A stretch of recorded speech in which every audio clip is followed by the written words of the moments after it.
Kannada prime ನ್ಯೂಸ್ಗೆ ಸ್ವಾಗತ. ನಾನು ಮುರಳೀಧರ್. ಮೊದಲಿಗೆ ಹೆಡ್ಲೈನ್ಸ್. ಪ್ರೀತಿಗೆ ಬೀಳಲಿಲ್ಲ ಅಂತ ಬಾಲಕಿ ತಾಯಿಯ ಕೊಲೆ. ಅಪ್ರಾಪ್ತ ಬಾಲಕಿಯ ಪ್ರೀತಿ ವಿರುದ್ಧ ದೂರು ನೀಡಿದ್ದ ಪೋಷಕರು. ಇದರಿಂದ ದ್ವೇಷ ಬೆಳೆಸಿಕೊಂಡು ಬಾಲಕಿ ತಾಯಿ ಮೇಲೆ ಮಾರಣಾಂತಿಕ ಹಲ್ಲೆ. ಚಿಕ್ಕಬಳ್ಳಾಪುರದಲ್ಲಿ ನಾಳೆ ಕಾಂಗ್ರೆಸ್ ಹಮ್ಮಿಕೊಂಡಿರುವ ಮನರೇಗಾ ಬಚಾವ್ ಹೋರಾಟದ ನರೇಗಾ ಬಚಾವ್ ಹೋರಾಟವಲ್ಲ, ಸಿಎಂ ಕುರ್ಚಿ ಬಚಾವ್ ಹೋರಾಟ. ಸಂಸದ ಡಾಕ್ಟರ್ ಕೆ ಸುಧಾಕರ್ ಲೇವಡಿ. ಸೌಹಾರ್ದ ಮತ್ತು ಸಹಕಾರಕ್ಕೆ ಯಾವುದೇ ಜಾತಿ ಧರ್ಮ ಇಲ್ಲ, ಜನರ ಸಹಕಾರ ಇಂದು ಎಲ್ಲ ರಂಗಕ್ಕೂ ಅವಶ್ಯಕತೆ ಇದೆ. ಕೋಆಪರೇಟಿವ್ ಸೊಸೈಟಿ ಸಂಸ್ಥಾಪಕ ಕೆಪಿ ಶ್ರೀನಿವಾಸ್. ವಾರ್ತೆಗಳ ವಿವರ. ಪ್ರೀತಿಯ ಬಲೆಗೆ ಬೀಳಲಿಲ್ಲ ಅಂತ ಹುಡುಗಿ ತಾಯಿಯನ್ನೇ ಪಾಪಿಯೊಬ್ಬ ಕೊಲೆ ಮಾಡಿರುವ ಘಟನೆ ದೇವನಹಳ್ಳಿ ತಾಲೂಕಿನಲ್ಲಿ ನಡೆದಿದ್ದು, ಈ ಕೃತ್ಯದಿಂದ ಸಾರ್ವಜನಿಕರಲ್ಲಿ ತೀವ್ರ ಆತಂಕ ಮೂಡಿಸಿದೆ.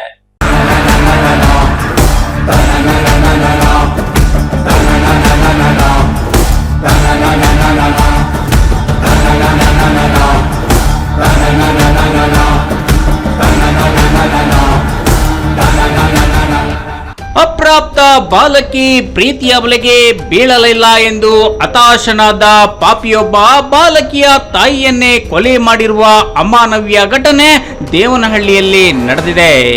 ಅಪ್ರಾಪ್ತ ಬಾಲಕಿಯನ್ನ ಮದುವೆಯಾಗುವುದಾಗಿ ಪೋಷಕರನ್ನ ಕೇಳಿದ್ದ ರಂಜಿತ್ ಎಂಬ ಆರೋಪಿಗೆ ತಮ್ಮ ಮಗಳಿಗೆ ಇನ್ನೂ 18 ವರ್ಷ ಆಗಿಲ್ಲ ಎಂದು ಪೋಷಕರು ಹೇಳಿದ್ರು. ಕೇಳದ ಪಾಪಿ ನಿರಂತರವಾಗಿ ಕಿರುಕುಳ ಕೊಡುತ್ತಿದ್ದ ಎನ್ನಲಾಗಿದೆ.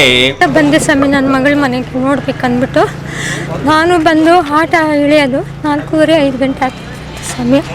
ಆಮೇಲೆ ಆಟ ಇಳಿಯೋಕ್ಕೂ ಒಂದೇ ಆಯಿತು, ನನ್ನ ಮಗಳ ಮೇಲೆ ಗಲಾಟೆ ಮಾಡೋಕ್ಕೂ ಒಂದೇ ಆಯಿತು. ಯಾಕಪ್ಪ ನನ್ನ ಮಗಳನ್ನ ಹೊಡಿತಿದ್ದೀರ ಅಂದ್ಬಿಟ್ಟು ನಾನು ಕೇಳಿದ್ಕ, ನಾನು ಇವಾಗ ಈಚೆ ಬಂದಿದ್ದೀನಿ, ನಿನ್ನ ಮಗಳು ನೀವೇನು ಕಿತ್ಕೊಳಕ್ಕೆ ಆಗಲ್ಲ, ನಾನು ಏನು ಬೇಕಾ ಮಾಡ್ತೀನಿ, ಇವತ್ತು ನಿನ್ನ ಮಗಳನ್ನೂ ಸಾಯಿಸ್ತೀನಿ, ನಿನ್ನೂ ಸಾಯಿಸ್ತೀನಿ, ಏನೇ ಮಾಡಂಗಿದ್ದೆ ಅಂದ್ಬಿಟ್ಟು ನನ್ನ ಮಗಳನ್ನ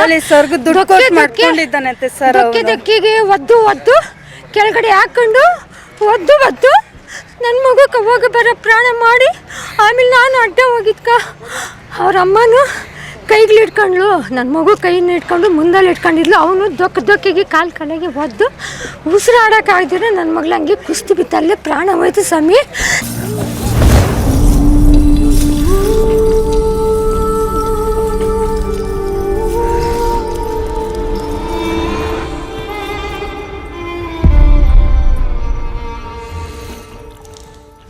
ಈ ಬಗ್ಗೆ ಹುಡುಗಿಯ ಪೋಷಕರು ರಂಜಿತ್ ವಿರುದ್ಧ ಫೋಕ್ಸೋ ಪ್ರಕರಣ ದಾಖಲು ಮಾಡಿದ್ದು, ಕೇಸ್ ದಾಖಲಿಸಿದ ಹಿನ್ನೆಲೆ ದ್ವೇಷ ಸಾಧಿಸುತ್ತಿದ್ದ ಆರೋಪಿ ರಂಜಿತ್ ನಿನ್ನೆ ರಾತ್ರಿ ವಿನಾಕಾರಣ ಬಾಲಕಿ ತಾಯಿ ಮೇಲೆ ಜಗಳ ತೆಗೆದು ಮಾರಣಾಂತಿಕ ಹಲ್ಲೆ ನಡೆಸಿದ್ದಾನೆ. ಎದೆಗೆ ಗುದ್ದಿ ಮನಸ್ಸೋ ಇಚ್ಛೆ ಆರೋಪಿ ರಂಜಿತ್ ಆತನ ತಾಯಿ ರಾಧಮ್ಮ ಮತ್ತು ಅಣ್ಣ ನವೀನ್ ಎಂಬುವರು ಹಲ್ಲೆ ಮಾಡುವ ಜೊತೆಗೆ ಹಲ್ಲೆಗೆ ಪ್ರೋತ್ಸಾಹ ನೀಡಿದ್ದಾರೆ. ನಮ್ಮಮ್ಮ ಕೆಲಸ ಆಚೆ ಮಾಡ್ತಾ ಇದ್ರು, ಅವನು ಗಾಡಿಯಲ್ಲಿ ಬರ್ಬೇಕಾದ್ರೆ ಬೈಕ್ ಬಂದು ಬೈಕೊಂಡು ಹೋಗ್ತಾ ಇದ್ದ. ನಮ್ಮಮ್ಮ ಕೇಳೋಕೋರು, ಯಾಕೆ ಹಿಂಗೆಲ್ಲ ಬೈತಿದ್ಯಾ, ಯಾಕೆ ಏನಾಯ್ತು ಅಂತ ಕೇಳಿದ್ಕ, ಏನು ಮಾಡ್ಕೊಂತೀರಾ, ಹೊಡೆದು ಬಿಡ್ತೀರಾ, ನಿಮ್ಮಿಂದ ಏನಾಗ್ತದೆ, ನಾನೊಂದು ಡೋಟ್ ಓಡಿ ನಾನೇನು ಮಾಡೋಕ್ಕಾಗಲ್ಲ ಅಂತ ಹೇಳ್ಕೊಂಡು ಹೋಗ್ತಿದ್ದ. ಅದಕ್ಕೆ ನಮ್ಮಮ್ಮನ ತೊಳೆದ. ನಾನು ಯಾಕೆ ತೊಳೆ ಅಂತ ಕೇಳೋಕೋಯ್ತಕ್ಕ, ನನಗೆ 2 ಕಿತ್ತ ಕಣ್ಣು ಗುದ್ದ, ನನಗೆ ಏಟೆಲ್ಲ ಆಯಿತು, ಬ್ಲಡ್ಡೆಲ್ಲ ಬಂತು. ಹಾಗೆ ನಮ್ಮ ಅಜ್ಜಿ ಬಂದರು, ಯಾಕೆ ಹಿಂಗೆ ಹೊಡಿತಿದ್ದೆ ಅಂದಿದ್ಕ. ನಮ್ಮ ಅಜ್ಜಿನೂ ಕೆಳಗೆ ದಬ್ಬಿ ನಮ್ಮ ನೋಡೋಕ್ಕೆ ಶುರು ಮಾಡಿದ್ರು. ಅದು ಅಣ್ಣೆ ಆಯಿತು. ಅಷ್ಟೊತ್ತಿಗೆ ಅವ್ರ ಅಮ್ಮ, ಅವ್ರ ಅಣ್ಣ ಮತ್ತು ಅವ್ರ ದೊಡ್ಡಪ್ಪ 3 ಬಂದು ಹೊಡೆದ್ರು. ಕೊಲೆ ಮಾಡೋ ಪ್ರಕರಣದಿಂದ ಗುದ್ದಿ ಎದೆಗೆ ಗುದ್ದಿ ಸಾಯಿಸಾಕಿರುತ್ತ. ಅದು ರಂಜಿತು, ಅವರ ಅಮ್ಮ ರಾಧಮ್ಮ, ಅವರ ಅಣ್ಣ ನವೀನು, ಅವ್ರ ದೊಡ್ಡಪ್ಪ ಗಣೇಶ್, ಇವು 4 ಜನ ಸೇರಿಕೊಂಡು. ಹಳೆ ವೈಷಮ್ಯ ಏನಾದರೂ ಇತ್ತಾ ಅಂತೇಳಿ? ಹಾಂ, ಇತ್ತು ಸರ್. ಏನು ವೈಷಮ್ಯ? ಒಂದು ಫೋಕ್ಸೋ ಕೇಸ್ ಆಗಿತ್ತು ನಮ್ಮದು. ನಾನು ತೆಂಗಿನ ಅವನಿಗೆ ಕೊಡಬೇಕಾಗಿತ್ತು ಅಂತ ಮಾಡ್ತಾಯಿದ್ದ, ನಮಗೆ ಇಷ್ಟ ಇರಲಿಲ್ಲ. ಆದ್ದರಿಂದ ಈ ಕಾರಣಕ್ಕಾಗಿ ಈ ಥರ ಮಾಡ್ದ. ಏನು, ಯಾಕೆ ಇಷ್ಟ ಇಲ್ಲ? ಅವನು ದೊಡ್ಡ ರೌಡಿ, ಅವನಕ್ಕೆ ಕೊಡೋಕೆ ಇಷ್ಟ ಇರಲಿಲ್ಲ ನಮ್ಗೆ, ಅದಕ್ಕೆ ನಮ್ಗೆ ಕೊಡೋಕೆ ಇಷ್ಟ ಇಲ್ಲ. ಅದಕ್ಕೆ ನಾವು ಕೊಟ್ಟಿಲ್ಲ, ಈ ಥರ ಸಾಯಿಸಾಕ್ದ ನಮ್ಮನ್ನು. ನೆಲದ ಮೇಲೆ ಬಿದ್ದಿದ್ದ ಮಹಿಳೆಯನ್ನು ಕಾಲಿನಿಂದ ತುಳಿಯುವಂತೆ ಆರೋಪಿ ರಂಜಿತ್ ಸಂಬಂಧಿ ಗಣೇಶ ಎಂಬಾತ ಪ್ರಚೋದನೆ ನೀಡಿದ್ದು, ಮಾರಣಾಂತಿಕ ಹಲ್ಲೆಯಿಂದ ತೀವ್ರ ಅಸ್ವಸ್ಥರಾಗಿದ್ದ ಬಾಲಕಿ ತಾಯಿ ರೇಣುಕಾ ಅವರನ್ನು ಕೂಡಲೇ ಆಸ್ಪತ್ರೆಗೆ ರವಾನೆ ಮಾಡಿದ್ದಾರೆ.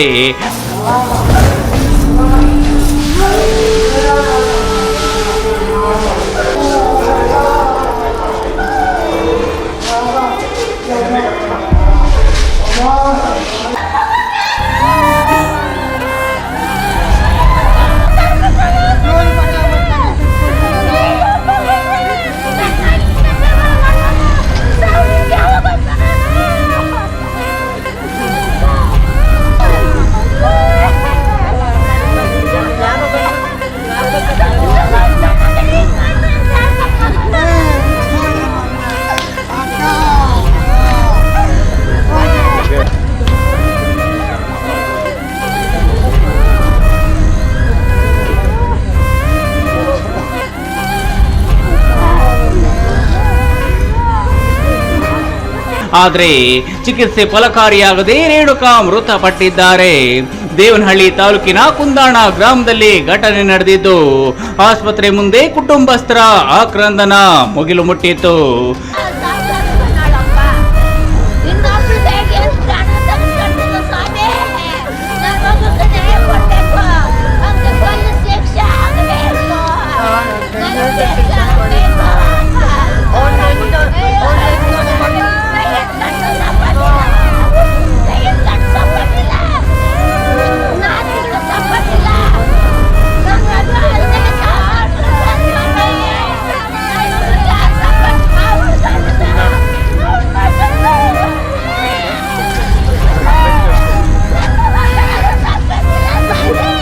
ಸರ್, ಮರ್ಡರ್ ಅಂತಂದರೆ ರಂಜಿತ್ ಅನ್ನೋ ಒಬ್ಬ ವ್ಯಕ್ತಿ ಕುಂದಾಣ ಗ್ರಾಮದಲ್ಲಿ ಅವನು ವಾಸವಾಗಿರ್ತಾನೆ. ಮತ್ತು ಅವ್ರ ತಾಯಿ ನಮ್ಮಕ್ಕ ನೆನ್ನೆ ಸಂಜೆ ಮನೆ ಹತ್ರ ಬಾತ್ರೂಮ್ ಕಟ್ಸ್ಕೊತಾ ಇರ್ತಾರೆ. ಈ ಸಮಯದಲ್ಲಿ ಅವನು ಮನೆ ಹತ್ರ ಬಂದ್ಬಿಟ್ಟು ಏಕಾಏಕಿ ನನ್ನನ್ನು ನಿಮ್ಮಿಂದ ಏನೂ ಕಿತ್ಕೊಳ್ಳೋಕ್ಕಾಗಿಲ್ಲ, ಪೊಲೀಸ್ ಸ್ಟೇಷನಲ್ಲಿ ನೋಡ್ದ ನಾನು ಕೇಸಿಂದ ಆಚೆ ಬಂದಿದ್ದೀನಿ, ಇವಾಗ ನಿಮ್ಮನ್ನೂ ಎತ್ತುತ್ತೀನಿ, ಪೊಲೀಸರು ನನ್ನೇನೂ ಮಾಡ್ಕೊಳಕ್ಕಾಗಲ್ಲ, ನೋಡ್ಕೊಂತೀಯ, ನಾನು ಈಚೆ ಬರ್ತೀನಿ ಅಂತ ಹೇಳ್ಬಿಟ್ಟು ನಮ್ಮ ಅಕ್ಕನ ಮೇಲೆ ಏಕಾಏಕಿ ಹಲ್ಲೆ ಮಾಡಿ ಸಾಯಿಸಿದ್ದಾನೆ ಸ್ವಾಮಿ. ಕಾರಣ ಅದಕ್ಕೆ ನಾವು ನೋಡಿದ್ರೆ ಇವನ ಮೇಲೆ ಇವ್ರ ತಾಯಿ ಮೇಲೆ ಲಾಸ್ಟ್ ಟೈಮು ವಿಶ್ವನಾಥ್ಪುರ ಪೊಲೀಸ್ ಠಾಣೆಯಲ್ಲಿ ಕೇಸ್ ದಾಖಲಾಗಿರ್ತದೆ. ವಿಚಾರ ಬಂದ್ಬಿಟ್ಟು ನನಗೆ ಅಕ್ಕಂದರು ಪದ್ಮಾವತಿ ಮತ್ತು ರೇಣುಕಾ ಅಂತೇಳ್ಬಿಟ್ಟು ಇವ್ರನ್ನ ನಾವು ಬೆಂಗಳೂರು ಕೊತ್ತೂರು ಗ್ರಾಮದಿಂದ ಕುಂದಾಣ ಗ್ರಾಮಕ್ಕೆ, ದೇವನಹಳ್ಳಿ ತಾಲೂಕು ಕುಂದಾಣ ಗ್ರಾಮಕ್ಕೆ 2004-5ರಲ್ಲಿ ವಿವಾಹ ಮಾಡಿಕೊಡ್ತೀರಿ. ಅಕ್ಕ ತಂಗಿಯರನ್ನ ಅಣ್ಣ ತಮ್ಮಂದ್ರಿಗೆ ಕೊಟ್ಟಿರ್ತೀರಿ. ನಮ್ಮ ಅಕ್ಕ ಪದ್ಮಾವತಿ ರೇಣುಕಾ ಅಂತ, ಅವ್ರ ಅಣ್ಣ ತಮ್ಮಂದ್ರು ಬಂದು ನಾಗೇಶ್ ಮತ್ತು ಅಂಬರೀಷ್ ಅಂತ, ಇವ್ರಿಗೆ ಮದುವೆ ಮಾಡಿಕೊಟ್ಟಿರ್ತೀರಿ. ತದನಂತರ ಮಕ್ಕಳಿರುತ್ತೆ, ನಮ್ಮ ಅಕ್ಕನಿಗೆಲ್ಲ ಮಕ್ಕಳಿರುತ್ತೆ. ನಮ್ಮ ರೇಣುಕಾ ಎಂಬ ಕೊಲೆಯಾದ ನಮ್ಮ ಅಕ್ಕನ ಮಗಳು ಈಕೆನ ರಂಜಿತ್ ಅಮ್ಮ ಒಬ್ಬ ವ್ಯಕ್ತಿ ಸುಮಾರು 1 ವರ್ಷದಿಂದನೋ 2 ವರ್ಷದಿಂದನೋ ಪ್ರೀತಿ ಅಂತ ಹಳ್ಳಕ್ಕೆ ಬೀಳಿಸ್ಕೊಂಡು ಕರ್ಕೊಂಡೋಗಿ ಮತ್ತೆ ಪೊಲೀಸ್ ಠಾಣೆಯಲ್ಲಿ ಅದ್ರ ಕೇಸೆಲ್ಲ ಹಾಕಿ ಅವರು ಹುಡ್ಕೊಂಡು ಕರ್ಕೊಬಂದು ಎಲ್ಲ ವಿಚಾರ ಆಗಿ ಕೋರ್ಟಲ್ಲಿ ದಾವೆ ಇತ್ತು. ದಾವೆ ಇದ್ಮೇಲೆ ದಾವೆ ಏನಾಗಿದೆ ಅಂತ ಹೇಳ್ಬಿಟ್ಟು ಪೊಲೀಸರಿಗೆ ಗೊತ್ತು. ಇದಾದ ನಂತರ ಅವನು ಜೈಲಿಂದ ಹೊರಗಡೆ ಬಂದ್ಬಿಟ್ಟು ಅವನು ನಿನ್ನೆ ಇದನ್ನು ಇಟ್ಕೊಂಡು ಬಂದು ಕೋರ್ಟಲ್ಲೂ ನಂದೇನು ಕಿತ್ಕೊಳ್ಳೋಕ್ಕಾಗಿಲ್ಲ, ಪೊಲೀಸವರು ನನ್ನನ್ನೇನು ಕಿತ್ಕೊಳ್ಳೋಕ್ಕಾಗಲ್ಲ, ಅವ್ರಿಗೆ ಬೇಕಾದ್ರೆ ನಾನು ದುಡ್ಡು ಕೊಟ್ಟು ಕೊಂಡ್ಕೊತೀನಿ, ನನ್ನ ಜೈಲಿಗೆ ಹಾಕ್ಸಿದ್ರಲ್ಲ, ನನ್ನ ಮಗನ ಜೈಲಿಗೆ ಹಾಕ್ಸಿದ್ರು ಅಂತೇಳ್ಬಿಟ್ಟು ಅವನ ತಾಯಿ ಮತ್ತು ರಂಜಿತ್ ಅನ್ನೋ ವ್ಯಕ್ತಿಗಳು ನಮ್ಮ ಅಕ್ಕನ ಮೇಲೆ ಏಕಾಏಕಿ ಹಲ್ಲೆ ಮಾಡಿ ಸಾಯಿಸಿದ್ದಾರೆ. ಯಾಕಂದರೆ ನಮ್ಮ ಅಕ್ಕನೂ ಕೋರ್ಟ್ಗೆ ಹೋಗಿದ್ದರು. ನಮ್ಮ ಮಾವಾದಂತಹ ಅಂಬರೀಷ್ ಪೇತಲಪ್ಪನವರ ಮಗ ಅವರು ಕೋರ್ಟ್ಗೆ ಹೋಗಿ ವಿಚಾರಣೆ ನಡೀತಿತ್ತು. ಈ ಒಂದು ಸಿಟ್ಟಲ್ಲಿ ಬಂದು ಏಕಾಏಕಿ ಬಂದು ಮನೆ ಹತ್ರ ನಮ್ಮ ಅಕ್ಕನ್ನ ಹೊಡೆದು ಇವತ್ತು ನಮ್ಮ ಅಕ್ಕನ ಕಳ್ಕೊಂಡಿದ್ದೀರಿ ಸ್ವಾಮಿ, ಸಾಯಿಸಿದ್ದಾನೆ. ನಮ್ಮಮ್ಮ ಮುನಿರತ್ನಮ್ಮ ಅಂತೇಳ್ಬಿಟ್ಟು ನಾವು ಕೊತ್ತನೂರು ಗ್ರಾಮದಲ್ಲಿ ವಾಸವಾಗಿದ್ದೀರಿ, ಹೆಣ್ಣೂರು ಮೇನ್ ರೋಡು, ಬೆಂಗಳೂರು. ನೆನ್ನೆ ಮಧ್ಯಾಹ್ನದ ಮೇಲೆ ನಮ್ಮ ಅಕ್ಕನ್ನು ನೋಡಬೇಕು ಅಂತೇಳ್ಬಿಟ್ಟು ಹೇಳಿದ್ರು. ನಾನು ಹೋಗಿ ನೋಡ್ಕೊಬ್ಬಮ್ಮ, ಅವ್ರ ಮನೆ ಹತ್ರ ಬಾತ್ರೂಮ್ ಎಲ್ಲ ಕಳಿಸ್ತಾ ಇದ್ದೀರಿ ಹೊಸದಾಗಿ ಅಂತೇಳ್ಬಿಟ್ಟು ನಾವು ಅಮ್ಮನ ಕಳಿಸ್ಕೊಟ್ಟೆ. ನಾನು ಕೆಲಸದಲ್ಲಿದ್ದೆ. ಮನೆ ಹತ್ರ ಮನೆ ಹತ್ರ ಬಂದು ನಮ್ಮಮ್ಮ ಆಟ ಎಳಿಬೇಕಾದ್ರೆ ರಂಜಿತ್ ಎಂಬ ವ್ಯಕ್ತಿ ಮತ್ತು ಅವ್ರ ತಾಯಿ ಮತ್ತು ಅವ್ರ ಜೊತೆಲಿ ಇನ್ನೊಬ್ಬ ವ್ಯಕ್ತಿ ಇದ್ರಂತೆ, ಅವ್ರ ಹೆಸರೇನೋ ಗಣೇಶೋ ಏನೋ ನಮಗೆ ಗೊತ್ತಿಲ್ಲ ಅಂತ ಹೇಳ್ತಾ ಇದ್ದಾರೆ. ಗಣೇಶ್ ಅಂತ ಹೇಳ್ಬಿಟ್ಟು ಪೊಲೀಸರು ನಮಗೆ ಹೇಳಿದ್ದಾರೆ. ಅವರು 3 ಜನನೂ ಸೇರಿ ಅವನು ಗಣೇಶ್ ಎಂಬ ವ್ಯಕ್ತಿ ಹೊಡೆದಿಲ್ಲಂತೆ, ಪ್ರಚೋದನೆಕಾರಿ ಹೇಳೋಕ್ಕೆ ಸಾಯಿಸು ಅಂತ ಹೇಳ್ತದಂತೆ. ಇವನು ರಂಜಿತ್ ಅನ್ನೋನು ಏನು ವಿಚಾರಣೆ ಹಳೆದೆಲ್ಲ ಇತ್ತಲ್ಲ, ಇದರಲ್ಲಿ ಏನು ಹೇಳೋದಂತ ನಮ್ಮ ಅಕ್ಕನ ಹತ್ರ, ನೀವೇನು ಕಿತ್ಕೊಳ್ಳೋಕ್ಕಾಗಿಲ್ಲ, ನಂದು ಇವಾಗೂ ನಮ್ಮ ಊರಾಗ ಯಾವನು ಗಂಡಸ್ರಿಲ್ಲ, ಏನು ಕಿತ್ಕೊಳ್ಳೋಕ್ಕಾಗಲ್ಲ, ಕುಂದಾಣ ಗ್ರಾಮದಲ್ಲಿ ಗಂಡಸ್ರೇ ಇಲ್ಲ ಅನ್ನೋ ಹೇಳಿಕೆ ಕೊಟ್ಟು ನಮ್ಮ ಅಕ್ಕ ಹತ್ರ ನಮ್ಮ ತಾಯಿ ಅದನ್ನು ಕೇಳಿಸ್ಕೊಂಡಿದ್ದಾರೆ.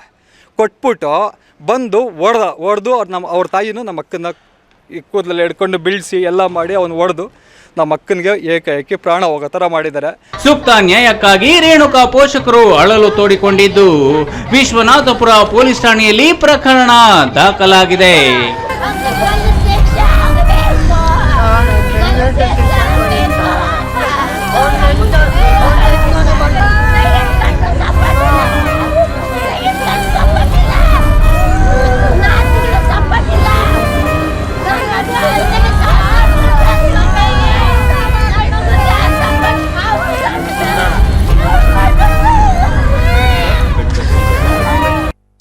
ಚಿಕ್ಕಬಳ್ಳಾಪುರದಲ್ಲಿ ನಾಳೆ ಕಾಂಗ್ರೆಸ್ ಹಮ್ಮಿಕೊಂಡಿರುವ ಮನರೇಗಾ ಬಚಾವ್ ಹೋರಾಟದ ನರೇಗಾ ಬಚಾವ್ ಹೋರಾಟವಲ್ಲ ಸಿಎಂ ಕುರ್ಚಿ ಬಚಾವ್ ಹೋರಾಟ ಎಂದು ಸಂಸದ ಡಾಕ್ಟರ್ ಕೆ ಸುಧಾಕರ್ ಲೇವಡಿ ಮಾಡಿದ್ದಾರೆ.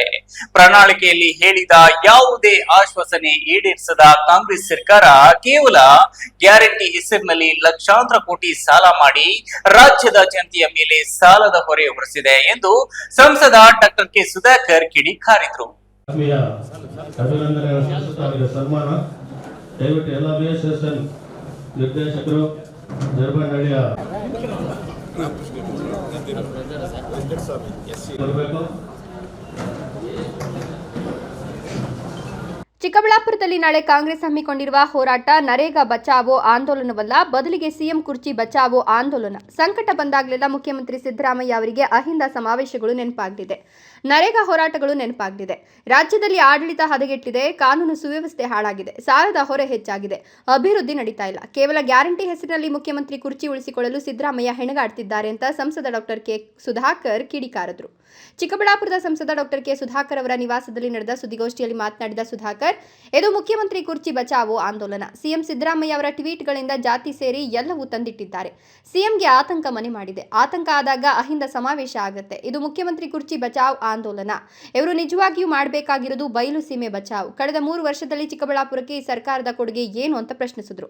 ನರೇಗಾ ಬಚಾವೋ ಅನ್ನುವಂಥ ಆಂದೋಲನ ಕಾಂಗ್ರೆಸ್ನವರು ಚಿಕ್ಕಬಳ್ಳಾಪುರ ಜಿಲ್ಲಾ ಕೇಂದ್ರದ ವತಿಯಿಂದ ಅಲ್ಲಿಂದ ಪ್ರಾರಂಭ ಮಾಡ್ತಾ ಇದ್ದೀವಿ ಅಂತೇಳಿ ನಾನು ಮಾಧ್ಯಮಗಳಲ್ಲಿ ನೋಡಿದ್ದೇನೆ. ಇದು ರಾಜ್ಯದಲ್ಲಿ ಹಲವು ಕಡೆ ಪ್ರಾರಂಭ ಮಾಡ್ತಾ ಇದ್ದಾರೆ. ಮೊದಲನೇ ಕಾರ್ಯಕ್ರಮ ಚಿಕ್ಕಬಳ್ಳಾಪುರದಲ್ಲಿ ಹಮ್ಮಿಕೊಂಡಿದ್ದಾರೆ. ನರೇಗಾ ಬಚಾವೋ ಆಂದೋಲನ ಅಂತೇಳಿ ಕಾಂಗ್ರೆಸ್ನವರು. ಬಹುಶಃ ನಾನು ಕಾಂಗ್ರೆಸ್ ಪಕ್ಷಕ್ಕೆ, ಕಾಂಗ್ರೆಸ್ ಸರ್ಕಾರಕ್ಕೆ ಹೇಳಲಿಕ್ಕೆ ಬಯಸ್ತೇನೆ, ಇದು ನರೇಗಾ ಬಚಾವೋ ಆಂದೋಲನಕ್ಕಿಂತ ಇವತ್ತು ಮುಖ್ಯಮಂತ್ರಿಗಳ ಕುರ್ಚಿ ಬಚಾವೋ ಆಂದೋಲನ ಅಂತ ನಾನು ಅಭಿಪ್ರಾಯ ಪಡ್ತೇನೆ. ಅವರ ಟ್ವೀಟ್ಗಳನ್ನು ನೋಡಿದರೆ, 3 ಟ್ವೀಟ್ಗಳನ್ನು ನೋಡಿದರೆ ಬಹುಶಃ ಮಾನ್ಯ ಮುಖ್ಯಮಂತ್ರಿಗಳಿಗೆ ಎಲ್ಲೋ ಒಂದು ದುಗುಡ ಪ್ರಾರಂಭ ಆಗಿದೆ ಅಂತ ನನಗೆ ಅನಿಸ್ತಾ ಇದೆ. ಜಾತಿಯನ್ನು ತಂದು ಬಿಟ್ಟಿದ್ದಾರೆ, ಹಿಂದುಳಿದ ವರ್ಗಗಳನ್ನು ಎತ್ತು ಕಟ್ಟಿದ್ದಾರೆ.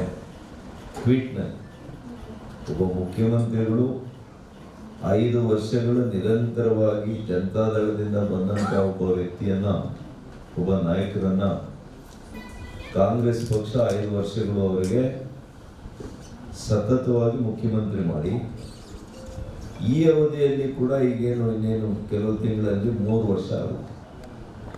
8 ವರ್ಷಗಳು ಒಬ್ಬ ಮುಖ್ಯಮಂತ್ರಿ ಆದಮೇಲೆ ನನಗೆ ಅನ್ಯಾಯ ಆಗ್ತಾ ಇದೆ ಅಂತ ಹೇಳಿರುವಂಥ ಪರಿ ನೋಡಿದರೆ ಖಂಡಿತವಾಗಿಯೂ ಮುಖ್ಯಮಂತ್ರಿಗಳಿಗೆ ಎಲ್ಲೋ ಆತಂಕ ಮನೆ ಮಾಡಿದೆ ಅಂತ ನನಗೆ ಅನಿಸ್ತದೆ. ಹಾಗಾಗಿ ಅವರಿಗೆ ಆತಂಕ ಆದಾಗೆಲ್ಲ ಕೂಡ ನಾನು ನೋಡಿದ್ದೇನೆ, ಅಹಿಂದ ಸಮಾವೇಶಗಳು ಪ್ರಾರಂಭ ಆಗ್ತದೆ. ಇಲ್ಲ ಅಂತಂದರೆ ಈ ರೀತಿಯ BJP ಮೇಲೆ ಗೂಬೆ ಕೂರಿಸುವಂಥ ಆಂದೋಲನಗಳು ಪ್ರಾರಂಭ ಆಗ್ತದೆ. ನರೇಗಾ ಆಂದೋಲನ ಕೂಡ, ಬಚಾವೋ ಆಂದೋಲನ ಕೂಡ ಮುಖ್ಯಮಂತ್ರಿ ಕುರ್ಚಿಯನ್ನ ಬಚಾವ್ ಮಾಡಿಕೊಳ್ಳುವಂಥ ಒಂದು ಆಂದೋಲನ ಅಂತ ನಾನು ಹೇಳ್ತೇನೆ. ಮತ್ತು ಈ ಕ್ಷೇತ್ರದ ಲೋಕಸಭಾ ಸದಸ್ಯನಾಗಿ ನಾನು ಹೇಳಬೇಕಾಗ್ತದೆ ಗಂಭೀರವಾಗಿ, ನೀವು ನಮ್ಮ ಬಯಲು ಸೀಮೆಯನ್ನ ಬಚಾವ್ ಮಾಡುವಂಥ ಆಂದೋಲನ ಮಾಡಿ. ಚಿಕ್ಕಬಳ್ಳಾಪುರ, ಕೋಲಾರ, ಬೆಂಗಳೂರು ಗ್ರಾಮಾಂತರ ಜಿಲ್ಲೆಗಳನ್ನು ರಕ್ಷಣೆ ಮಾಡುವಂಥ ಆಂದೋಲನವನ್ನು ಮಾಡಿದರೆ ಚೆನ್ನಾಗಿತ್ತು. ನಾಳಿನ ಕಾರ್ಯಕ್ರಮಕ್ಕೆ ಜನರನ್ನ ಸೇರಿಸಲು ಇಡೀ ಸರ್ಕಾರವೇ ಹರಸಾಹಸ ಪಡ್ತಿದೆ. ಚಿಕ್ಕಬಳ್ಳಾಪುರಕ್ಕೆ ಆತ್ಮವಂಚನೆ ಮಾಡಿ ಇವರು ಇಲ್ಲಿ ನರೇಗಾ ಬಚಾವೋ ಆಂದೋಲನ ಮಾಡ್ತಿರೋದು ನಾಚಿಕೆಗೇಡು. ಎತ್ತಿನಹೊಳೆ ನೀರು ಬರಲೇ ಇಲ್ಲ. 2027ಕ್ಕೆ ನೀರು ನೀಡುವ ಮಾತು ಆಡ್ತಿದ್ದಾರೆ. ಕಳೆದ 15 ವರ್ಷದಿಂದ ಇದೇ ಭರವಸೆಯಲ್ಲಿ ಕಾಲ ದುಡ್ತಿದ್ದಾರೆ. 2022ರಲ್ಲಿ ಆಗಿನ ಬಸವರಾಜ ಬೊಮ್ಮಾಯಿ ಸರ್ಕಾರದಲ್ಲಿ ಎತ್ತಿನಹೊಳೆ ಯೋಜನೆಗೆ 3,000 ಕೋಟಿ ನಾನೇ ಕೊಡಿಸಿದ್ದೆ. ಕೋವಿಡ್ ಇದ್ದಾಗಲೂ ಎತ್ತಿನಹೊಳೆಗೆ ಅನುದಾನ ನೀಡಲಾಗಿದೆ. ಆದರೆ ಈ ಸರ್ಕಾರಕ್ಕೆ ಬದ್ಧತೆಯೇ ಇಲ್ಲವಾಗಿದೆ ಅಂದರು. ಎಚ್ಎನ್ ವ್ಯಾಲಿ ಮತ್ತು ಕೆಸಿ ವ್ಯಾಲಿ ತ್ಯಾಜ್ಯ ನೀರು 3ನೇ ಹಂತದ ಶುದ್ಧೀಕರಣ ಮಾಡಲು ಈ ಸರ್ಕಾರ ಗಮನ ಹರಿಸ್ತಿಲ್ಲ. ತ್ಯಾಜ್ಯ ನೀರು ಸೇವಿಸ್ತಿರೋದು ಶಾಪಗ್ರಸ್ತರಾಗಿ ನಾವೆಲ್ಲ ದಾಖಲಾಗಿದ್ದೇವೆ.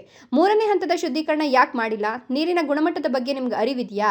ಅನಾರೋಗ್ಯಕ್ಕೆ ಜನರು ತುತ್ತಾಗ್ತಿದ್ದಾರೆ. ಸಾಲ ಮಾಡೋದ್ರಲ್ಲಿ ದಾಖಲೆ ಮಾಡಿದ ಸಿದ್ದರಾಮಯ್ಯ ಹೆಚ್ಚು ಸಾಲ ಮಾಡಿದ ಕೀರ್ತಿ ಪಡೆದಿದ್ದಾರೆ. 1.25 ಲಕ್ಷದ ಕೋಟಿ ಸಾಲ ಮಾಡಿರುವ ಮಾಹಿತಿ ಇದೆ. ಇದು ರಾಜ್ಯದ ಜನರ ಮೇಲೆ ಎಷ್ಟು ಹೊರೆಯಾಗಲಿದೆ ಎಂಬ ಅರಿವಿದೆಯಾ ಅಂತ ಪ್ರಶ್ನಿಸಿದ್ರು. ಆದರೆ ಚಿಕ್ಕಬಳ್ಳಾಪುರಕ್ಕೆ ಬಯಲುಸೀಮೆಗೆ ನೀವು ಮಾಡದಂತ ಆತ್ಮವಂಚನೆ ಬಗ್ಗೆ ಕೂಡ ತಾವು ಹೇಳಬೇಕಾಗ್ತದೆ ವೇದಿಕೆ ಮೇಲೆ.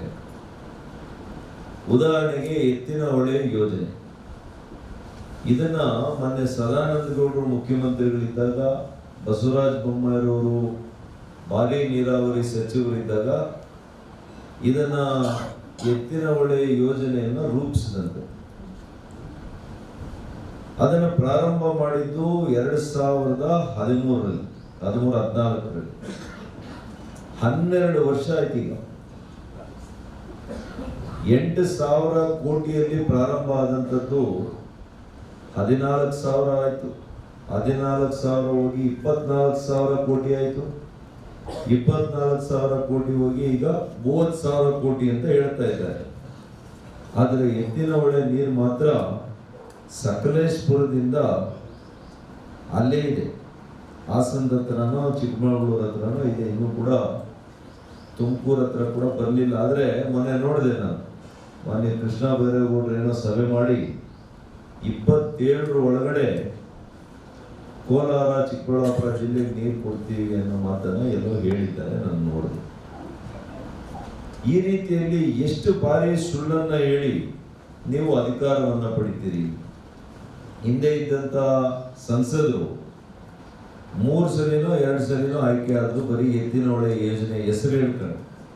ಈಗೋ ಡಿಸೆಂಬರು, ಈಗೋ ಜನವರಿ, ಈಗೋ ಡಿಸೆಂಬರು, ಈಗೋ ನೀರಂತೂ ಬರಲಿಲ್ಲ. ಈ ಎಚ್ಎನ್ ವ್ಯಾಲಿ, ಕೆಸಿ ವ್ಯಾಲಿ ಮೂಲಕ ಕೆರೆಗಳನ್ನ ನೀರು ತುಂಬಿಸಿದ್ರು. ನಾವು ಬಿಜೆಪಿ ಸರ್ಕಾರ ಇದ್ದಾಗ ಮೊನ್ನೆ ಬಸವರಾಜ ಬೊಮ್ಮಾಯಿರವರು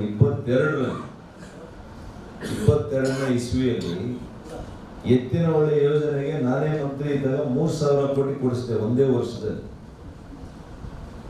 ಕೋವಿಡ್ ಇದ್ದಾಗೂ ಕೂಡ ಬಿಜೆಪಿ ಸರ್ಕಾರ ಎತ್ತಿನಹೊಳೆಗೆ ಹಣ ಒದಗಿಸಿತು. ಈ ಎಚ್ಎನ್ ವ್ಯಾಲಿ, ಕೆಸಿ ವ್ಯಾಲಿಯಿಂದ ಏನು ಯೋಜನೆ ರೂಪಿಸಿದೀವಿ ಅದಕ್ಕೆ 3ನೇ ಹಂತದ ಸಂಸ್ಕರಣೆ ಮಾಡೋದಕ್ಕೆ ಕೂಡ ನಾವು ಘೋಷಣೆ ಮಾಡಿಸಿದ್ವಿ 23ರ ಬಜೆಟ್ನಲ್ಲಿ. ಆದರೆ ಅದನ್ನು ಕೈ ಬಿಟ್ಟಿದ್ದೀರಿ ನೀವು ಕಾಂಗ್ರೆಸ್ ಸರ್ಕಾರ ಬಂದ್ಮೇಲೆ. ಇದು ನೀವು ಈ ನಮ್ಮ ಜನತೆಗೆ ಮಾಡುವಂತಹ ಮಹಾ ದ್ರೋಹ ಅಂತ ನಾನು ಉಲ್ಲೇಖ ಮಾಡ್ತೇನೆ. ವೈದ್ಯಕೀಯ ಕಾಲೇಜು ಕಾಮಗಾರಿ ನಾವು ಶೀಘ್ರ ಮುಗಿಸಿದ್ರೆ ಕಳೆದ 3 ವರ್ಷವಾದರೂ ಆಸ್ಪತ್ರೆ ತೆಗೆದಿಲ್ಲ. ಸತ್ಯ ಹೇಳುವ ಧೈರ್ಯ ಇದ್ರೆ ನಾಳೆ ವೇದಿಕೆಯಲ್ಲಿ ಹೇಳಿ. ಪ್ರಾಥಮಿಕ ಆರೋಗ್ಯ ಕೇಂದ್ರಗಳಲ್ಲಿ ಇಲಿಗಳು ಓಡಾಡ್ತಿವೆ, ನಾಚಿಕೆ ಆಗಲ್ವಾ ನಿಮಗೆ? ಮಂಚೇನಹಳ್ಳಿ ಸುಸಜ್ಜಿತ ಆಸ್ಪತ್ರೆ ಕಟ್ಟಡದಲ್ಲಿ ನಾಯಿಗಳು ವಾಸಿಸ್ತಿವೆ. ಗಾಂಧಿ ಬಗ್ಗೆ ಕಾಂಗ್ರೆಸ್ಗೆ ಗೌರವ ಇದ್ರೆ ದೇಶದ 400 ಸಂಸ್ಥೆಗಳಿಗೆ ಇಂದಿರಾ ಗಾಂಧಿ, ಸಂಜಯ್ ಗಾಂಧಿ, ರಾಜೀವ್ ಗಾಂಧಿ ಹೆಸರು ಯಾಕೆ ಇಟ್ಟಿದ್ದೀರಾ? ಬೀದಿಗೊಂದು ಬಾರ್ ತೆಗೆದು ಸಾಲಕ್ಕೆ ಬಡ್ಡಿ ಕೊಟ್ಟಲು ಮುಂದಾಕಿದ್ದೀರಾ ಅಂತ ಲೇವಡಿ ಮಾಡಿದ್ರು. ಗಾಂಧೀಜಿಯವರು ಮದ್ಯಪಾನ ನಿಷೇಧ ಮಾಡಲು ಹೇಳಿದ್ರು. ಆದರೆ ಸಿದ್ದರಾಮಯ್ಯ ಸರ್ಕಾರ ಬೀದಿಗೊಂದು ಮದ್ಯದ ಅಂಗಡಿ ತೆಗಿತಾ ಇದೆ. ನಿಮ್ ತಾಕತ್ತಿದ್ರೆ ಮದ್ಯಪಾನ ನಿಷೇಧ ಮಾಡೋದಾಗಿ ಘೋಷಣೆ ಮಾಡಿ ಇತಿಹಾಸದಲ್ಲಿ ದಾಖಲಾಗ್ತೀರಿ. ಗಾಂಧಿಯವರು ಗೋಹತ್ಯೆ ನಿಷೇಧ ಮಾಡಲು ಹೇಳಿದ್ರು. ಆದರೆ ಗೋಹತ್ಯೆ ನಿಷೇಧ ಮಾಡದ ರಾಜ್ಯ ಸರ್ಕಾರ ಗಾಂಧಿ ತತ್ವ ಅನುಸರಿಸ್ತಿರ್ತಾರಾ? 2,000 ಕೊಟ್ಟು 5,000 ವಸೂಲಿ ಮಾಡ್ತಿದ್ದೀರಾ. ವಿಜಿಬಿ ರಾಮ್ಜಿ ಅಂದ್ರೆ ವಿಕಸಿತ ಭಾರತದ ಸಂಕೇತ. ರಾಮನ ಹೆಸರು ಕೇಳಿದ್ರೆ ಕಾಂಗ್ರೆಸ್ನವರಿಗೆ ಉರಿಯುತ್ತೆ. ಆದ್ರೆ ಇದಕ್ಕೂ ರಾಮನಿಗೂ ಸಂಬಂಧವೇ ಇಲ್ಲ ಅಂತ ಹೇಳಿದ್ರು. ಕಳೆದ 25 ವರ್ಷದಿಂದ ಅಧಿಕಾರದಲ್ಲಿರುವ ನರೇಂದ್ರ ಮೋದಿ ಅವರ ಹೆಸರು ಎಲ್ಲೂ ಯಾವುದಕ್ಕೂ ಇಡಲಿಲ್ಲ. ಆದ್ರೆ ಪ್ರತಿ ಭಾರತೀಯನ ಹೃದಯದಲ್ಲಿ ಮೋದಿಯವರ ಹೆಸರು ಶಾಶ್ವತವಾಗಿರಲಿದೆ. ಹಿಂದೆ ನರೇಗಾ ಯೋಜನೆಯಲ್ಲಿ ಹೆತ್ತವರ ಹೆಸರಿನಲ್ಲಿ, ಊರು ಬಿಟ್ಟವರ ಹೆಸರಿನಲ್ಲಿ ಬಿಲ್ ಮಾಡಿದ ಉದಾಹರಣೆಗಳಿವೆ. ಕಾಮಗಾರಿ ಮಾಡದೆ ಬಿಲ್ ಮಾಡ್ಕೊಳ್ತಿದ್ರು, ಕೆಲಸ ಮಾಡದೆ ಹಣ ಸಿಗ್ತಿತ್ತು. ಈಗ ಅದು ತಪ್ಪಿದೆ. ಹಿಂದೆ 6 ತಿಂಗಳಾದರೂ ಸಂಬಳ ಕೊಡುತ್ತಿರಲಿಲ್ಲ. ಈಗ GPS ಟ್ಯಾಗ್ ಮಾಡಿ ಬಯೋಮೆಟ್ರಿಕ್ ಹಾಜರಾತಿ ಪಡೆಯುವ ಮೂಲಕ ಕೆಲಸದಲ್ಲಿ ಪಾರದರ್ಶಕತೆ ತರಲಾಗಿದೆ. 22 ವರ್ಷದಲ್ಲೇ ಆಗಿರುವ ತಪ್ಪು ಮೋದಿ ಸರಿ ಮಾಡಿದ್ದಾರೆ ಅಂದರು. ಲೂಟಿ ಮಾಡುವವರ ರಕ್ಷಣೆಗೆ ಕಾಂಗ್ರೆಸ್ ಆಂದೋಲನ ಮಾಡುತ್ತಿದೆ. ಗ್ಯಾರಂಟಿ ಬಿಟ್ಟು ಅಭಿವೃದ್ಧಿ ಇಲ್ಲ. ಪಶುಸಂಗೋಪನೆಗೆ ಬಡ್ಡಿ ರಹಿತ ಸಾಲ ಅಂತ ಪ್ರಣಾಳಿಕೆಯಲ್ಲಿ ಹೇಳಿದ್ದ ಕಾಂಗ್ರೆಸ್ ಈವರೆಗೂ ಕೊಟ್ಟಿಲ್ಲ. ಹಾಲಿನ ಪ್ರೋತ್ಸಾಹಧನ ಹೆಚ್ಚಳ ಮಾಡಲಿಲ್ಲ. ಮಹಿಳೆಯರಿಗೆ ಬಡ್ಡಿ ರಹಿತ ಸಾಲ ನೀಡಿಲ್ಲ. ಯಾವುದೋ ಒಂದು ಸಣ್ಣ ಯೋಜನೆ ಮಾಡಲಿಕ್ಕೆ ಸಾಲ ಮಾಡೋದ್ರಲ್ಲಿ ಶೂರರಾಗಿದ್ದೀರಿ. ಇವತ್ತು ರೆಕಾರ್ಡ್ ಮಾಡಿದ್ದೀರಿ. ಎಷ್ಟು ನಂಬರ್ ಆಫ್ ಬಡ್ಜೆಟ್ಸ್ ಅನ್ನ ನಾನೇ ಅತಿ ಹೆಚ್ಚು ಬಡ್ಜೆಟ್ಸ್ ಅನ್ನ ಮಂಡಿಸಿರುವಂತ ಆರ್ಥಿಕ ಸಚಿವರು ಅಂತ ತಾವು ಹೇಳ್ಕೊಳ್ತೀರಿ. ಅದರ ಜೊತೆಗೆ ಇನ್ನೊಂದು ಮಾತನ್ನ ಸೇರಿಸ್ಕೋಬೇಕು ನೀವು. ಅತಿ ಹೆಚ್ಚು ಸಾಲ ಮಾಡಿದಂತ, ಅತಿ ಹೆಚ್ಚು ಸಾಲ ಕರ್ನಾಟಕದ ಜನತೆಯ ಮೇಲೆ ಹೊರಿಸಿದಂತ ಕೀರ್ತಿ ಕೂಡ ಮಾನ್ಯ ಸಿದ್ದರಾಮಯ್ಯನವರಿಗೆ ಸೇರುತ್ತೆ ಅನ್ನುವಂಥದ್ದನ್ನು ಕೂಡ ತಾವು ಒಪ್ಕೋಬೇಕಾಗ್ತದೆ. ಚಿಕ್ಕಬಳ್ಳಾಪುರದ ವೈದ್ಯಕೀಯ ಕಾಲೇಜು ಅತಿ ಕಡಿಮೆ ಅವಧಿಯಲ್ಲಿ ನಾವು ಆ ಕಾಮಗಾರಿಯನ್ನು ಮುಗಿಸಿದ್ವಿ. 3 ವರ್ಷ ಆಗ್ತಾ ಬಂತು, ನೀವಿನ್ನೂ ಕೂಡ ಆಸ್ಪತ್ರೆಯನ್ನ ತೆಗಿಲಿಲ್ಲ, ಆಸ್ಪತ್ರೆಯನ್ನ ನಮ್ಮ ಜನರಿಗೆ ಸೇವೆಗೆ ಒದಗಿಸ್ಲಿಲ್ಲ. ಇನ್ನೂ 3 ವರ್ಷ ಆದ್ಮೇಲೆ ಕೂಡ ಅನ್ನೋದಕ್ಕೂ ಕೂಡ ನೀವು ಆನ್ಸರ್ ಮಾಡಬೇಕು. ಪ್ರಾಥಮಿಕ ಚಿಕಿತ್ಸಾ ಕೇಂದ್ರಗಳು 4 ಕಡೆ ಸಿದ್ಧ ಆಗಿ 3 ವರ್ಷ ಆಗ್ತಾ ಬಂತು. ಉಪಕರಣ ಇಲ್ಲ, ಸಿಬ್ಬಂದಿ ಇಲ್ಲ, ಅಲ್ಲಿ ಹೆಗ್ಣಗಳು ನಾಯಿಗಳು ವಾಸ ಮಾಡುವಂತ ಪರಿಸ್ಥಿತಿಗೆ ತಂದಿದ್ದೀರಿ. ನಾಚಿಕೆ ಆಗೋದಿಲ್ವ ನಿಮಗೆ? ಮಂಚೇನಹಳ್ಳಿ ಹೊಸ ತಾಲೂಕಿನಲ್ಲಿ ತಾಯಿ ಮತ್ತು ಮಗುವಿನ ಆಸ್ಪತ್ರೆ, ಸಾಮಾನ್ಯ ಜನರಿಗೆ ಆಸ್ಪತ್ರೆ, ವಿನೂತನವಾದಂತ ಆಸ್ಪತ್ರೆ ಮಾಡಿದ್ದೀವಿ. ಅಲ್ಲಿ ಕೂಡ ಇವತ್ತು ನಾಯಿಗಳು ಹೆಗ್ಗಣಗಳು ಇವು ವಾಸ ಮಾಡ್ತಾ ಇದ್ದಾರೆ. ಇದರ ಕಡೆ ಇಲ್ಲಿನ ಶಾಸಕರು, ಮಾನ್ಯ ಏನು ಜಿಲ್ಲಾ ಉಸ್ತುವಾರಿ ಸಚಿವರು ಇದಕ್ಕೆ ಉತ್ತರ ಮಾಡಿ, ಜನ ಸೇರಿಸಿ ಆಂದೋಲನ ಮಾಡಿ ಯಾವುದಕ್ಕೆ ಆಂದೋಲನ ಮಾಡ್ತಾ ಇದ್ದೀರಿ? ಮಹಾತ್ಮ ಗಾಂಧೀಜಿಯವರ ಹೆಸರನ್ನ ತೆಗೆದಿದ್ದಾರೆ ನರೇಗಾದಲ್ಲಿ. ಏನ್ ಮಹಾತ್ಮ ಗಾಂಧೀಜಿಯವರ ಬಗ್ಗೆ ಕಾಂಗ್ರೆಸ್ನವ್ರಿಗೆ ಇರುವಂತ ಮಮಕಾರ, ಎಷ್ಟು ಗೌರವ ನಾವು ನೋಡಿಲ್ವಾ? ನಿಮ್ಗೆ ಆ ರೀತಿಯಲ್ಲಿ ನಿಜವಾದಂತ ಅವ್ರ ಬಗ್ಗೆ ಶ್ರದ್ಧೆ ಗೌರವ ಇದ್ದಿದ್ರೆ ಈ ದೇಶದ 400 ರಾಷ್ಟ್ರೀಯ ಸಂಸ್ಥೆಗಳ ಹೆಸರುಗಳನ್ನ ಇಂದಿರಾ ಗಾಂಧಿ, ರಾಜೀವ್ ಗಾಂಧಿ, ಸಂಜಯ್ ಗಾಂಧಿ ಹೆಸರುಗಳನ್ನ ಯಾಕೆ ಇಡ್ತಾ ಇದ್ದೀರಿ? ಮಹಾತ್ಮ ಗಾಂಧಿಯನ್ನ ಹೆಸರು ಇಡ್ತಾ ಇದ್ರಿ ನೀವು. ಸಂಜಯ್ ಗಾಂಧಿ ಅವರ ಕೊಡುಗೆ ಏನಿದೆ ದೇಶಕ್ಕೆ? ಆಸ್ಪತ್ರೆಗೆ ಇಟ್ಟಿದ್ದೀರಿ ನೀವು, ಸಂಜಯ್ ಗಾಂಧಿ ಆಸ್ಪತ್ರೆಗೆ. ಯಾಕೆ ಅವಾಗ ಮಹಾತ್ಮ ಗಾಂಧಿ ಅವರ ಹೆಸರು ನೆನಪು ಬರ್ಲಿಲ್ವಾ? ರಸ್ತೆಗೆ ಒಂದು ವೈನ್ ಸ್ಟೋರ್, ಮದ್ಯಪಾನನ ನಿಷೇಧ ಮಾಡಬೇಕು ಅಂತ ಹೇಳಿದ್ಯಾರಪ್ಪ?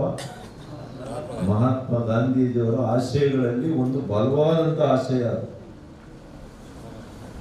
ಇವತ್ತು ಕರ್ನಾಟಕ ಸರ್ಕಾರ ಹೇಳಿ ನಾಳೆ ದಿವಸ ಮುಖ್ಯಮಂತ್ರಿಗಳು ಬಂದು ನಮ್ಗೆ ಹಣ ಕಡಿಮೆ ಆಗಿದೆ, ಖಜಾನೆಯಲ್ಲಿ ಸಾಲ ಜಾಸ್ತಿ ಆಗ್ತಾ ಇದೆ, ಸಾಲಕ್ಕೆ ಬಡ್ಡಿ ತೀರಿಸಬೇಕಾಗಿದೆ, ಅದಕ್ಕೆ ನಾನು ಬೀದಿಯಲ್ಲಿ ಒಂದು ವೈನ್ ಸ್ಟೋರ್ ಮಾಡ್ತಾ ಇದ್ದೀನಪ್ಪ, ಕುಡ್ಕೊಂಡು ಸ್ವಲ್ಪ ಟ್ಯಾಕ್ಸ್ ಕಟ್ಟಿ ಅಂತ ಹೇಳಿದ್ದಾರೆ.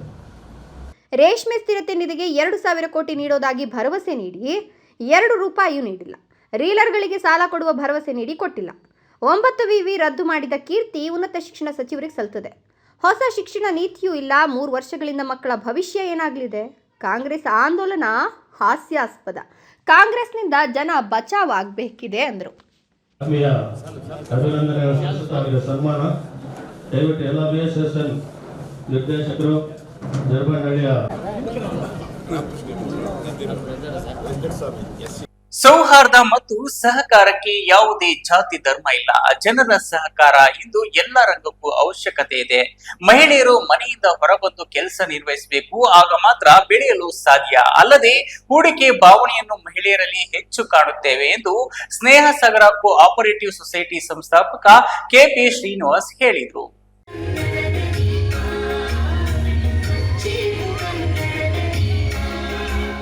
ನಗರದ ಚೆನ್ನಯ್ಯ ರಂಗಮಂದಿರದಲ್ಲಿ ನೂತನ ಸ್ನೇಹ ಸಾಗರ ಕೋಆಪರೇಟಿವ್ ಸೊಸೈಟಿಯ ಉದ್ಘಾಟನಾ ಸಮಾರಂಭದ ಅಧ್ಯಕ್ಷತೆ ವಹಿಸಿ ಅವರು ಮಾತನಾಡಿದರು. ಮಹಿಳೆಯರಲ್ಲಿ ಮುಂದಾಲೋಚನೆ ವಿಚಾರಗಳು ಹೆಚ್ಚಿರುತ್ತವೆ. ತಾಳ್ಮೆ ಇದ್ದಲ್ಲಿ ಸಹಕಾರಿ ಸಂಘ ಮುನ್ನಡೆಸಿಕೊಂಡು ಹೋಗಲು ಸಾಧ್ಯವಾಗುತ್ತದೆ ಎಂದರು. ದೇಶದ ಆರ್ಥಿಕ ಶಕ್ತಿ ಹೆಚ್ಚಳದಲ್ಲಿ ಸಹಕಾರಿ ಸಂಘಗಳ ಪಾತ್ರ ಪ್ರಮುಖವಾಗಿದೆ. ಅದರಲ್ಲೂ ಮಹಿಳೆಯರು ಹೆಚ್ಚು ಉಳಿತಾಯ ಮತ್ತು ವಹಿವಾಟಿನ ಮೂಲಕ ಗಮನ ಸೆಳೆಯುತ್ತಿದ್ದಾರೆ. ಮಹಿಳೆಯರ ಸಹಕಾರ, ಬೆಂಬಲ, ಪ್ರೋತ್ಸಾಹದಿಂದ ಸಹಕಾರಿ ಸಂಘಗಳು ಉತ್ತಮವಾಗಿ ಬೆಳೆಯುವಂತಾಗಿದೆ ಅಂತ ಹೇಳಿದರು. ಈ ಸಂದರ್ಭದಲ್ಲಿ ಸ್ನೇಹ ಸಾಗರ ಕೋಆಪರೇಟಿವ್ ಸೊಸೈಟಿಯ ಸಿಬ್ಬಂದಿಗಳು, ಮಹಿಳಾ ಫಲಾನುಭವಿಗಳು ಹಾಗೂ ಮತ್ತಿತರರು ಹಾಜರಿದ್ದರು. ಅಂಚೆ ವಿಜಯ್, ಕೋಲಾರ, ರಾಯಲ್ಸ್ ಕನ್ನಡ.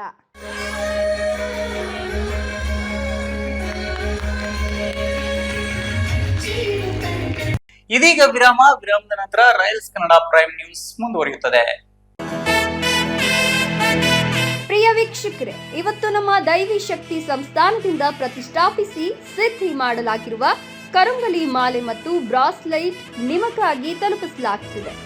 ನಮ್ಮ ಕರುಂಗಲಿ ಮಾಲೆಯನ್ನ ಭಾರತದ ಮಾಜಿ ಪ್ರಧಾನಮಂತ್ರಿಗಳಾದ ಇಂದಿರಾ ಗಾಂಧಿ ಅವರಿಂದ ಹಿಡಿದು ಈಗಿನ ಸ್ಟಾರ್ ನಟರಾದ ಧನುಷ್ ರವರು ಕೂಡ ಧರಿಸಿ ಅಷ್ಟೈಶ್ವರ್ಯಗಳನ್ನು ಪಡೆದಿದ್ದಾರೆ.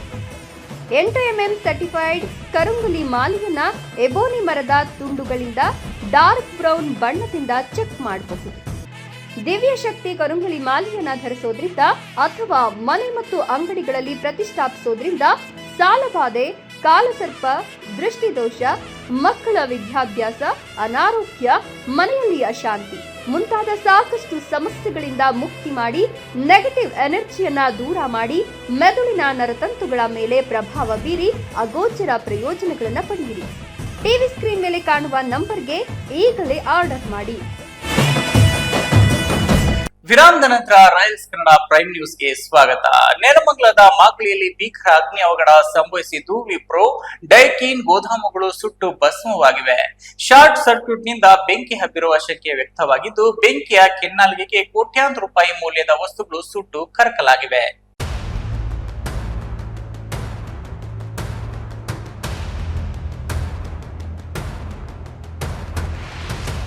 ನೆಲಮಂಗಲದ ಮಾಕಳಿಯಲ್ಲಿ ಭೀಕರ ಅಗ್ನಿ ಅವಘಡ ಸಂಭವಿಸಿದ್ದು, ವಿಪ್ರೋ ಡೈಕಿನ್ ಗೋದಾಮುಗಳು ಸುಟ್ಟು ಭಸ್ಮವಾಗಿವೆ. ಶಾರ್ಟ್ ಸರ್ಕ್ಯೂಟ್ನಿಂದ ಬೆಂಕಿ ಹಬ್ಬಿರುವ ಶಂಕೆ ವ್ಯಕ್ತವಾಗಿದ್ದು, ಬೆಂಕಿಯ ಕೆನ್ನಾಲಿಗೆಗೆ ಕೋಟ್ಯಾಂತರ ರೂಪಾಯಿ ಮೌಲ್ಯದ ವಸ್ತುಗಳು ಸುಟ್ಟು ಕರಕಲಾಗಿವೆ. ಎಸಿ, ಫ್ರಿಡ್ಜ್ ಹಾಗೂ ಸೋಪುಗಳು ಬೂದಿಯಾಗಿವೆ. ಸೃಷ್ಟಿ ಲೋಕೇಶ್ ಅನ್ನೋರಿಗೆ ಸೇರಿದ ಗೋದಾಮು ಅಂತ ತಿಳಿದು ಬಂದಿದ್ದು, ಮಾದನಾಯಕನಹಳ್ಳಿ ಪೊಲೀಸ್ ಠಾಣಾ ವ್ಯಾಪ್ತಿಯಲ್ಲಿ ಘಟನೆ ನಡೆದಿದೆ. ಸ್ಥಳಕ್ಕೆ ಅಗ್ನಿಶಾಮಕ ದಳ ದೌಡಾಯಿಸಿದ್ದು, ಬೆಂಕಿ ನಂದಿಸಲು ಹರಸಾಹಸ ಪಡುತ್ತಿದ್ದಾರೆ.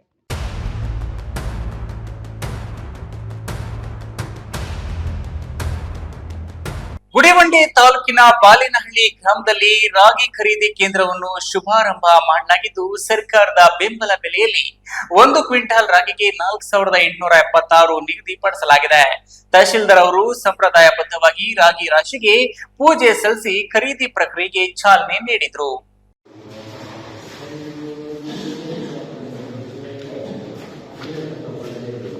ಈ ಸಂದರ್ಭದಲ್ಲಿ ಮಾತನಾಡಿದ ತಹಶೀಲ್ದಾರ್, ಸರ್ಕಾರ ರೈತರಿಗೆ ಉತ್ತಮ ದರ ನೀಡುತ್ತಿದೆ. ಯಾವುದೇ ಮಧ್ಯವರ್ತಿಗಳ ಹಾವಳಿಗೆ ಒಳಗಾಗದೆ ರೈತರು ನೇರವಾಗಿ ಖರೀದಿ ಕೇಂದ್ರಕ್ಕೆ ರಾಗಿ ತಂದು ಮಾರಾಟ ಮಾಡಬೇಕು. ದಲ್ಲಾಳಿಗಳ ಬೆಲೆಗೆ ಸಿಲುಕಬಾರದು ಅಂತ ತಿಳಿಸಿದರು. ಆಹಾರ ಇಲಾಖೆ ಅಧಿಕಾರಿಗಳು ಹಾಗೂ ಖರೀದಿ ಅಧಿಕಾರಿಗಳು ಮಾಹಿತಿ ನೀಡಿ ಮಾರ್ಚ್ 31 ಕೊನೆಯ ದಿನಾಂಕವಾಗಿದ್ದು, ದಿನಕ್ಕೆ 1500 ರಿಂದ 2000 ಕ್ವಿಂಟಾಲ್ ರಾಗಿ ಖರೀದಿ ಮಾಡುವ ಗುರಿ ಹೊಂದಲಾಗಿದೆ. ತಾಲೂಕಿನಿಂದ ಈಗಾಗಲೇ 37,839 ಕ್ವಿಂಟಾಲ್ ರಾಗಿ ನೋಂದಣಿ ಮಾಡಲಾಗಿದೆ. 40 ದಿನಗಳ ಅವಧಿಯಲ್ಲಿ ಎಲ್ಲ ನೋಂದಾಯಿತ ರೈತರಿಂದ ರಾಗಿ ಖರೀದಿ ಪ್ರಕ್ರಿಯೆಯನ್ನು ಪೂರ್ಣಗೊಳಿಸುವ ವಿಶ್ವಾಸ ವ್ಯಕ್ತಪಡಿಸಿದರು. ಖರೀದಿ ಕೇಂದ್ರಗಳ ಮುಂದೆ ನೋಡಲ್ ಅಧಿಕಾರಿಗಳ ಹೆಸರು ಮತ್ತು ದೂರವಾಣಿ ಸಂಖ್ಯೆಯನ್ನು ಒಳಗೊಂಡ ಬ್ಯಾನರ್ಗಳನ್ನು ಅಳವಡಿಸಲಾಗಿದೆ.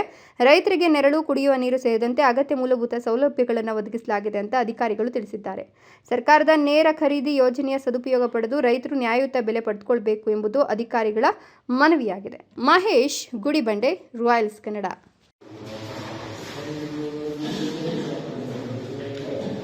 ಶಿಡ್ಲಘಟ್ಟ ತಾಲೂಕಿನಲ್ಲಿ ವಾಣಿಜ್ಯ ಕೇಂದ್ರವಾಗಿ ಅಭಿವೃದ್ಧಿ ಹೊಂದುತ್ತಿರುವ ದೇವನಹಳ್ಳಿ ಅಂತಾರಾಷ್ಟ್ರೀಯ ವಿಮಾನ ನಿಲ್ದಾಣಕ್ಕೆ ಸಮೀಪದಲ್ಲಿರುವ ಹೊಸಪೇಟೆ ಗ್ರಾಮ ಪಂಚಾಯಿತಿ ವ್ಯಾಪ್ತಿಯಲ್ಲಿ ನೂತನವಾಗಿ ಸ್ಥಾಪನೆಯಾಗಿರುವ ಸೌಭಾಗ್ಯ ಫ್ಯೂಯಲ್ ಪಾರ್ಕ್ ಪೆಟ್ರೋಲ್ ಬಂಕ್ ನನ್ನು ತುಮಕೂರಿನ ಶ್ರೀ ಸಿದ್ಧಗಂಗಾ ಮಠದ ಪೀಠಾಧ್ಯಕ್ಷರಾದ ಶ್ರೀ ಸಿದ್ಧಲಿಂಗ ಮಹಾಸ್ವಾಮೀಜಿಗಳು, ಚಿಂತಾಮಣಿ ತಾಲೂಕಿನ ಕೈವಾಡದ ಶ್ರೀ ಕ್ಷೇತ್ರ ಶ್ರೀ ಯೋಗಿ ನಾರಾಯಣ ಮಠದ ಧರ್ಮಾಧಿಕಾರಿ ಡಾಕ್ಟರ್ ಎಂಆರ್ ಜೈರಾಮ್ ಉದ್ಘಾಟಿಸಿ ಶುಭ ಹಾರೈಸಿದರು.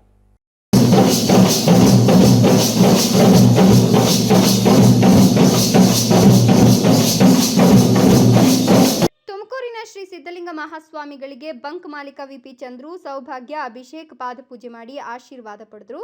ಅದೇ ರೀತಿ ಬಂದಿದ್ದ ಭಕ್ತಾದಿಗಳು ಮತ್ತು ನಾಗರಿಕರು ಶ್ರೀಗಳಿಂದ ಆಶೀರ್ವಾದ ಪಡೆದುಕೊಂಡರು. ಕೈವಾರದ ಶ್ರೀ ಕ್ಷೇತ್ರ ಶ್ರೀ ಯೋಗಿ ನಾರಾಯಣ ಮಠದ ಧರ್ಮಾಧಿಕಾರಿ ಡಾಕ್ಟರ್ ಎಂಆರ್ ಜೈರಾಮ್ ಮಾತನಾಡಿ, ಯಾವುದೇ ವ್ಯವಹಾರದಲ್ಲೂ ಸಹ ನೀತಿ ಬಹಳ ಮುಖ್ಯವಾಗಿರುತ್ತದೆ. ಮೋಸವಿಲ್ಲದೆ ನ್ಯಾಯದಿಂದ ನಡೆದರೆ ದೇವರು ಸಹ ಕೈ ಹಿಡಿತಾನೆ. ವ್ಯವಹಾರದಲ್ಲೂ ಸಹ ಪ್ರಗತಿ ಸಾಧಿಸಬಹುದು. ಆ ನಿಟ್ಟಿನಲ್ಲಿ ಬಂಕ್ ಮಾಲೀಕರು ಮತ್ತು ಕುಟುಂಬದವರು ನಡೆದುಕೊಂಡು ಬಂದಿದ್ದಾರೆ. ಮುಂದಿನ ದಿನಗಳು ಸಹ ಇನ್ನಷ್ಟು ಪಟ್ಟಣ ಬಂಧುಗಳು ಮಾಡುವಂತಾಗಲಿ ಅಂತ ಶುಭ ಹಾರೈಸಿದರು. ಈ ಸಂದರ್ಭದಲ್ಲಿ ಶಿಡ್ಲಘಟ್ಟ ಕ್ಷೇತ್ರದ ಶಾಸಕ ರವಿಕುಮಾರ್, ಹೊಸಪೇಟೆ ಗ್ರಾಮ ಪಂಚಾಯಿತಿ ಮಾಜಿ ಅಧ್ಯಕ್ಷ ಮಂಜುನಾಥ್ ಗೌಡ, ವಿಜಯಪುರ ಪುರಸಭೆ ಅಧ್ಯಕ್ಷೆ ಎಸ್ ಭವ್ಯ ಮಹೇಶ್, ಪುರಸಭಾ ಮಾಜಿ ಸದಸ್ಯರಾದ ಆರ್ಸಿ ಮಂಜುನಾಥ್, ಎಂ ನಾಗರಾಜ್, ಬಮೂಲ್ ನಿರ್ದೇಶಕ SP Munirajugowda, Sridhar, Naveen, Balamuri Srinivas, doctor Narasareddy, doctor Rajesh, R Muniraju, KM Madhu ಮತ್ತಿತರರು ಉಪಸ್ಥಿತರಿದ್ದರು.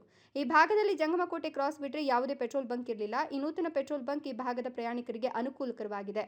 ವಿಜಯಪುರದಿಂದ ಜಂಗಮಕೋಟೆ ಮಾರ್ಗವಾಗಿ ಕೋಲಾರಕ್ಕೆ ತೆರಳುವ ಹಾಗೂ ಜಂಗಮಕೋಟೆ ಕ್ರಾಸ್ ಮೂಲಕ ವಿಜಯಪುರ ಮಾರ್ಗದ ಮೂಲಕ ಬೆಂಗಳೂರು ಇನ್ನಿತರ ಪ್ರದೇಶಕ್ಕೆ ಹೋಗುವ ಪ್ರಯಾಣಿಕರಿಗೆ ನೂತನ ಪೆಟ್ರೋಲ್ ಬಂಕ್ ನಿರ್ಮಾಣವಾಗಿ ಉದ್ಘಾಟನೆಯಾಗಿರುವುದು ಪ್ರಯಾಣಿಕರಿಗೆ ತುಂಬಾ ಅನುಕೂಲಕರವಾಗಿದೆ. ಹಾಗೆಯೇ ಪ್ರಯಾಣಿಕರು ಇದರ ಸದುಪಯೋಗ ಪಡಿಸಿಕೊಳ್ಳಬೇಕು ಅಂತ ಬಂಧಿತ ಗಣ್ಯರು ಹೇಳಿದರು. F Pasha, Shidlaghatta, Royals Kannada. ಕೊನೆಯದಾಗಿ ಮತ್ತೊಮ್ಮೆ ಹೆಡ್ಲೈನ್ಸ್. ಪ್ರೀತಿಗೆ ಬೀಳಲಿಲ್ಲ ಅಂತ ಬಾಲಕಿ ತಾಯಿಯ ಕೊಲೆ, ಅಪ್ರಾಪ್ತ ಬಾಲಕಿಯ ಪ್ರೀತಿ ವಿರುದ್ಧ ದೂರು ನೀಡಿದ್ದ ಪೋಷಕರು. ಇದರಿಂದ ದ್ವೇಷ ಬೆಳೆಸಿಕೊಂಡು ಬಾಲಕಿ ತಾಯಿ ಮೇಲೆ ಮಾರಣಾಂತಿಕ ಹಲ್ಲೆ. ಚಿಕ್ಕಬಳ್ಳಾಪುರದಲ್ಲಿ ನಾಳೆ ಕಾಂಗ್ರೆಸ್ ಹಮ್ಮಿಕೊಂಡಿರುವ ಮನರೇಗಾ ಬಚಾವ್ ಹೋರಾಟದ ನರೇಗಾ ಬಚಾವ್ ಹೋರಾಟವಲ್ಲ, ಸಿಎಂ ಕುರ್ಚಿ ಬಚಾವ್ ಹೋರಾಟ. ಸಂಸದ ಡಾಕ್ಟರ್ ಕೆ ಸುಧಾಕರ್ ಲೇವಡಿ. ಸೌಹಾರ್ದ ಮತ್ತು ಸಹಕಾರಕ್ಕೆ ಯಾವುದೇ ಜಾತಿ ಧರ್ಮ ಇಲ್ಲ, ಜನರ ಸಹಕಾರ ಇಂದು ಎಲ್ಲ ರಂಗಕ್ಕೂ ಅವಶ್ಯಕತೆ ಇದೆ. ಕೋಆಪರೇಟಿವ್ ಸೊಸೈಟಿ ಸಂಸ್ಥಾಪಕ ಕೆಪಿ ಶ್ರೀನಿವಾಸ್. ಪ್ರತಿದಿನ ಸುದ್ದಿಗಾಗಿ ನೋಡ್ತಾ ಇರಿ ರಾಯಲ್ಸ್ ಕನ್ನಡ ಪ್ರೈಮ್ ನ್ಯೂಸ್.